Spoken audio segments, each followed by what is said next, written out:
Q services, Q washers, eBay and YouTube. The most thing we've got here is a trailer build. As you can see, it's a single axle trailer, unbraked. The maximum we can carry the trailer itself is 750 kilograms, and we're well below that with obviously the tank being empty. A galvanized chassis on the trailer itself, stainless steel frame around the machine and stainless steel belly plate. As you can see, we're running the Honda GX390, 13 horsepower, coupled up to an RS500 Gearbox and WS202 pump, 21 litres, 200 bar. As always, here at Q Services, we've got dual feed and a flow and return system with prime and frost valve here.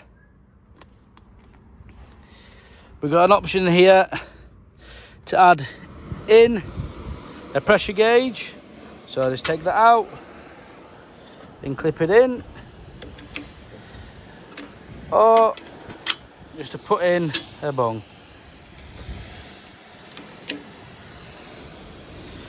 You've got your 2 inlet filters here. They're nice and easy to be checked. Check them, make sure they're nice and clean daily. Exactly the same on that side, so that's 1 feed, 2 feeds.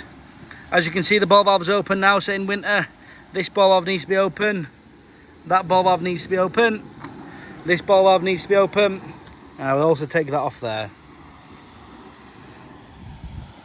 That will then frost protect your machine.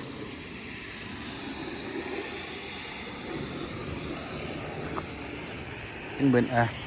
Your hose reels then run out of the back. High pressure, inlet reel. That right now is secured on with the fitting here. Exactly the same on the inlet hose reel, just there. They would run out the back and working out about the back of the trailer. You know, your water level indicator on the right hand side here, and the main drain on the machine itself, on the tank itself there. I say this tank here is 700 litres, fully stainless steel, all built in house, all prepared in house. Thank you very much, Q Services, Q Washers at eBay and YouTube.